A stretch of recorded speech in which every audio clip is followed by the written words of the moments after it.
নমস্কার, আমি মণিদীপা।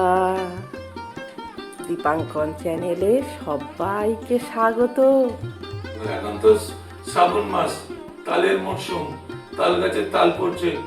ওই তাল দিয়ে তো কিছু করলে না, তালের রেসিপি কিছু তো করলে না। করবো, কিন্তু তালের কোনো রেসিপি করে তো ঠাকুরের পুজো দেওয়া হয়নি। তো একটা ঠাকুরের পুজো দিই তালের কোনো রেসিপি করে, আর তারপরে আমরা খাবো। তা আজকে তো অনেক সকাল সকাল উঠেছি, চলো না একটু বাগানে গিয়ে তাল নিয়ে আসি। আজকে তো শ্রাবণ মাসের ৩য় সোমবার। তো ভোলানাথের একটু তালের কোনো রেসিপি করে আর পুজো দিই, তারপরে তো আমরা খেতে পারবো। তো চলো না একটু বাগানে। তাই চলো, যাওয়া যাক। চলো দেখি তাল পরে আছে, চলো। ঠিক আছে, চলো।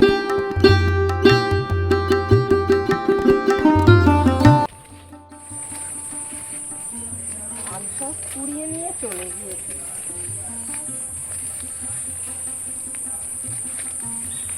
একটাই পড়ে আছে, তো এটা তো আমার হয়ে যাবে। আর নেই, তালটাই হয়ে যাবে। ভালো একটা তাল পড়ে আছে, এটাতেই আমার রেসিপি হয়ে যাবে, জানো। শ্রাবণ মাসে এই সময় তাল গাছ থেকে তাল পড়াটা, তাই রবীন্দ্রনাথ গাছের ঠাকুর তলা দিয়ে তাল কুড়োনোটা একটা আলাদাই মজা। কিনে আনলে তো হয়ে যায়, কিন্তু বাগান থেকে কুড়োনোর মজাই আলাদা। তো এখানে এই এই একটা তাল গাছ বাগানের মধ্যে, এটা আমাদেরই বাগান। এই একটা তাল গাছ আছে, প্রচুর তাল হয়ে আছে, প্রচুর তাল এসে হয়ে আছে, এখনো অনেক পড়বে। আর হচ্ছে এদিকে এই একটা তাল গাছ আছে, কিন্তু এটা ছেলে তাল গাছ, এটাতে তাল হয় না। আর ওই দিকে একটা আছে, ওটাতেও তাল হয় না। 3টে এই বাগানটার মধ্যে তাল গাছ আছে, কিন্তু এই গাছটাতে তাল হয়। আরও অনেক গাছ আছে, নারকেল গাছ আছে, লেবু গাছ আছে, একটা বড়, অনেকগুলোই বড় লেবু একটা ঝুলছে, আর উপরে অনেক লেবু আছে। আর জামরুল গাছ আছে, নারকেল গাছ অনেক এই বাগানে। আর এই একটা গাছে তাল হয়, আর 2টো গাছে হয় না। শ্রাবণ মাসে তাল পড়বে, এ তো স্বাভাবিক। হয়তো একটা তাল পেয়েছো, সেই জন্যই মনে হয় রবীন্দ্রনাথ ঠাকুর শ্রাবণ মাসে তাল গাছ কবিতাটা লিখেছিলেন। সেই তাল গাছ কবিতাটা মনে পড়ছে, সেটা কি বলা যাবে এখন? বলো না, তাল গাছ কবিতাটা। বাগানে বসে তাল গাছ, রবীন্দ্রনাথ ঠাকুর। তাল গাছ এক পায়ে দাঁড়িয়ে, সব গাছ ছাড়িয়ে উঁকি মারে আকাশে। মনের স্বাদ, কালো মেঘ ফুঁড়ে যায়, একেবারে উড়ে যায়, কোথা পাবে পাকাশে। তাই তো সে ঠিক তার মাথাতে গোল গোল পাতাতে ইচ্ছাটি মেলে তার। মনে মনে ভাবে বুঝি ডানা এই, উড়ে যেতে মানা নেই, পাশাখানি ফেলে তার। সারাদিন ঝরঝর থরথর কাঁপে পাতা পত্তর, উড়ে যেন ভাবে ও মনে মনে আকাশেতে বেরিয়ে, তারাদের এড়িয়ে যেন কোথা যাবে ও। তারপরে আজ এই নেমে যায়, পাতা কাঁপা থেমে যায়, ফেরে তার মনটি যেইভাবে মাঝে হয় মাটি তার। ভালো লাগে আর বার পৃথিবীর কোনটি। রবীন্দ্রনাথ ঠাকুর সেই বিখ্যাত কবিতা আজও সবার কাছে অনন্য, অপ্রতিভ গতিতে এগিয়ে চলেছে। সেটা আমাদের কাছে আজও এখনো পর্যন্ত সমানভাবে আকর্ষণ করে। সেটা বলেই এই কবিতাটা শেষ করি। সত্যি কবিতাটা খুব সুন্দর, আর বাগানের মধ্যে সত্যি পরিবেশটা কি সুন্দর না? তোমরা তো বাগানে আসতে চাও। বাগানের পরিবেশ খুব সুন্দর। আমরা রুক্ষ শহরের মধ্যে হেঁটে হেঁটে ক্লান্ত হয়ে পড়ি, তখন গ্রামের ছায়া এইগুলো পেতেই যেন আমরা ছুটে আসি। আমাদের দূরবার আকর্ষণে যেন এদিকেই টেনে আনে। তাই এই সেই বাগান, যেখানে আমরা এই ছোটবেলা থেকে জামরুল, আম, কাঁঠাল এগুলোকে নিয়েই যেন আমাদের শ্রেষ্ঠ আকর্ষণ ছিল, আজও আছে, আজ হয়তো কম আসি, কিন্তু একটা আকর্ষণ এখনো সেই একই রকম রয়ে গেছে। চলো এসছি যেখানে, গাছ থেকে বেল পাতাটা নিয়ে আসি, তুমি লম্বা আছে ছেড়ে দেবে। চলো দেখি। বেল পাতা দেখছো? হ্যাঁ দেখতে পাচ্ছি, দাঁড়াও দেখি। হাত পাবে? হ্যাঁ ভালো ভালো দেখে একটা ডাল পারলেই তো।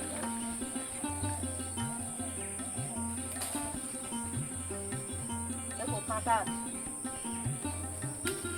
ওটা বেল পাতা না, ওটা আস্ত।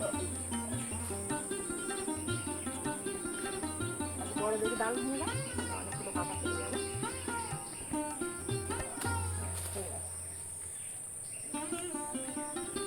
ভালো পাতা পাড়া হয়ে গেল। গলা মাছের চাল দিয়ে রেসিপি করবো। চলে বাগান থেকে চলে যায়।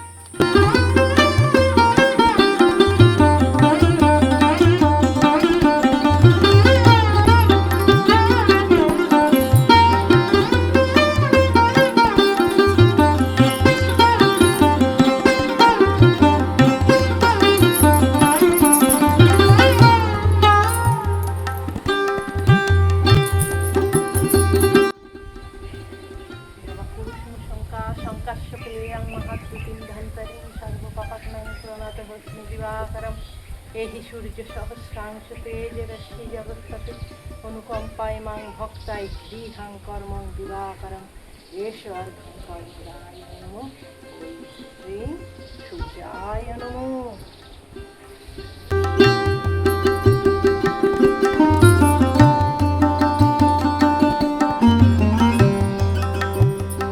ফুল তুলে নি,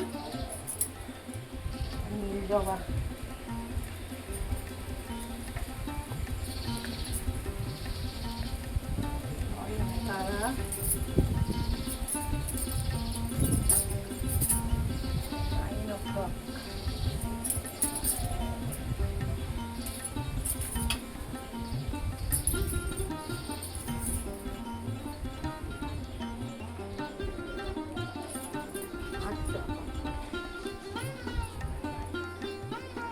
আর একটা এই ডালে আর একটা কুড়ি এসেছে, এটা এখন শেষ হতে পারেনি, প্রতিদিনই আর এই ডালে আবার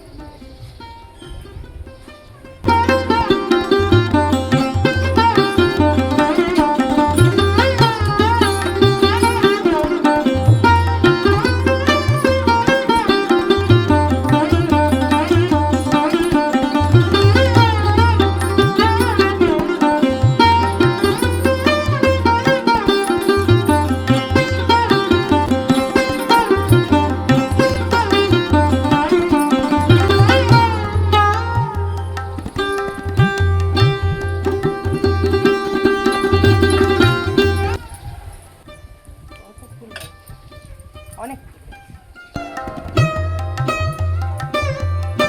দুটো কাঠটা তুলে নিই।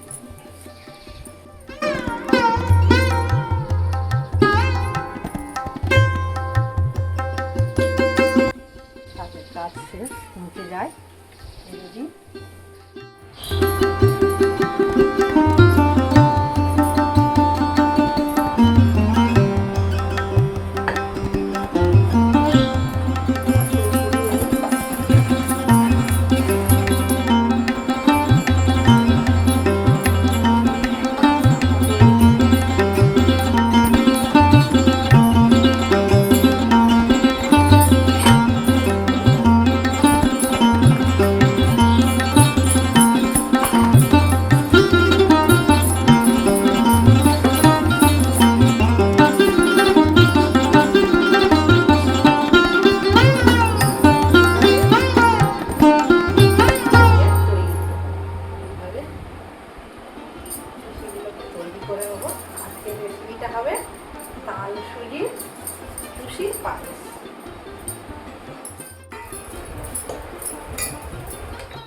তাল সুজির চুষির পায়েস বানাতে লাগছে। তাল দিয়ে যে চুষিটা করে নিয়েছি, এই চুষি তাল সুজি আর দিয়ে এই চুষিটা করা। আর লাগছে তালের পপ, আর লাগছে চিনি, দুধ আর কাজু কিশমিশ, আর লাগছে এটা নারকেল। এই দিয়ে বানাবো তাল সুজির চুষির পায়েস। ইন্ডাকশন ঢেলে দিলাম, দিয়ে দিলাম দুধ,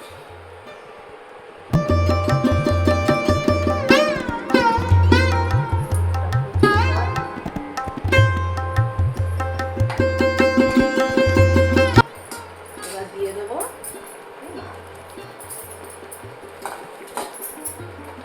তালের পর আগে দিয়ে দিয়েছি, দিলাম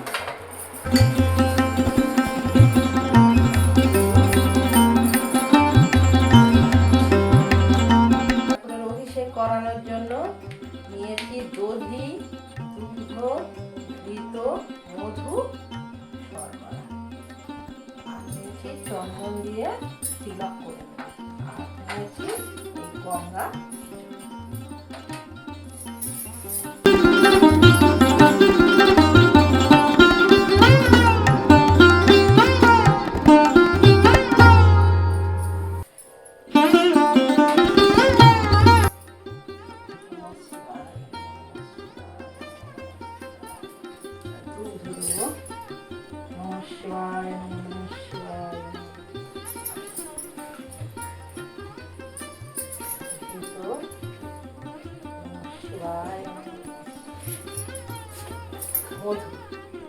নমঃ শিবায়, নমঃ নমঃ শিবায়, শর্করা, নমঃ শিবায়, নমঃ শিবায়, বিশ্বেশ্বর, নমঃ শিবায়, নমঃ শিবায়, নমঃ শিবায়। পুজোর পাতা দিয়ে দিকটা বাবার মাথা দিয়ে দেবো। নমঃ শিবায়, নমঃ শিবায়, নমঃ শিবায়, নমঃ শিবায়।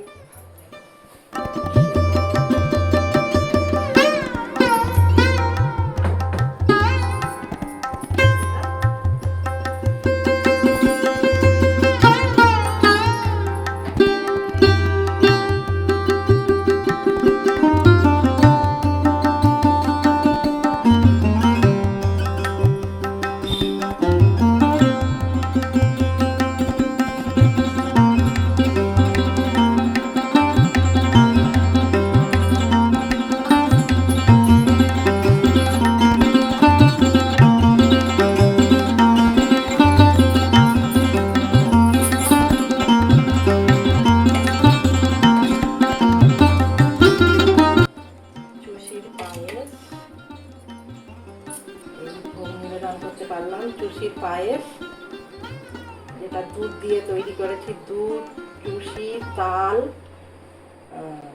কাজু কিশমিশ, এটা তাল সুজির চুষির পায়েস। আর একটু কোচা ফল দিলাম, 3 রকম গোটা ফল দিলাম, আর দিলাম একটু তাল চিনি দিয়ে মাখানো নারকেল, তাল চিনি নারকেল দিয়ে মাখা, একটু দিলাম নারকেল, একটু দিলাম চিনি দিয়ে নারকেল কোড়া মাখা, আর কোচানো ফল। এই আজকের বাবা ভোলানাথের কাছে সমর্পণ করলাম। সবই বাবা ভোলানাথের জিনিস, আমি শুধু সংগ্রহ করে এনে তৈরি করেছি। আর আমার বলতে বাবাকে দিলাম আমার প্রাণ ভরা ভক্তি।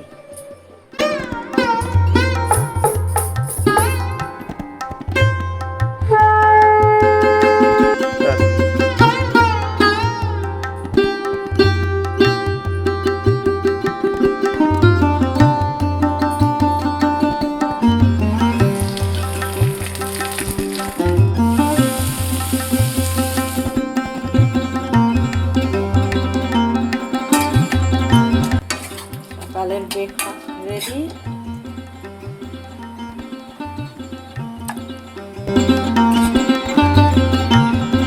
কি গো, পা কেমন লাগছে? এই ফিজিওথেরাপি করতে এসছেন দাদা। কতদিন করতে হবে দাদা? 1 সপ্তাহ? এগুলো পুরুষ 10 দিন 14 দিন 21 দিন করানো হয়। হ্যাঁ। যাদের 10 দিনে এই 14 দিনে হয়ে যায় বা 7 দিনে হয়ে যায় তাদের আর করতে লাগে না। কবিতা বলবো নাকি দরকার নেই? কবিতা কি মনে আছে কিছু? হ্যাঁ, বনলতা সেন, জীবনানন্দ দাস। হ্যাঁ। 1000 বছর ধরে আমি পথ হাঁটিতেছি পৃথিবীর পথে, সিংহল সমুদ্র থেকে নিশীথের অন্ধকারে মালায় সাগরে। অনেক ঘুরেছি আমি বিম্বিসার অশোকের ধূসর জগতে, সেখানে ছিলাম আমি আরো দূর অন্ধকার বিদর্ভ নগরে। আমি ক্লান্ত প্রাণ এক, চারিদিকে জীবনের সমুদ্র সপে, আমার দুদণ্ড শান্তি দিয়েছিল আটলের বনলতা সেন। খুব সুন্দর হয়েছে। হ্যাঁ। আর দাদার ফোন নাম্বারটা দিয়ে দিন, কারোর যদি প্রয়োজন হয় যোগাযোগ করতে পারেন। 9433319480 দীপঙ্কর মণ্ডল। হ্যাঁ, ঠিক আছে। ভিডিওটা এখানেই শেষ করলাম, দেখা হচ্ছে পরের ব্লগে। সবাই সুস্থ থাকবেন, ভালো থাকবেন আর সঙ্গে থাকবেন। লাইক শেয়ার সাবস্ক্রাইব করে আমাদের পাশে থাকবেন। সাবস্ক্রাইব করতে ভুলবেন না কিন্তু, তাহলে যখনই একটা ভিডিও দেবো আপনাদের কাছে ইনস্ট্যান্ট পৌঁছে যাবে। ধন্যবাদ।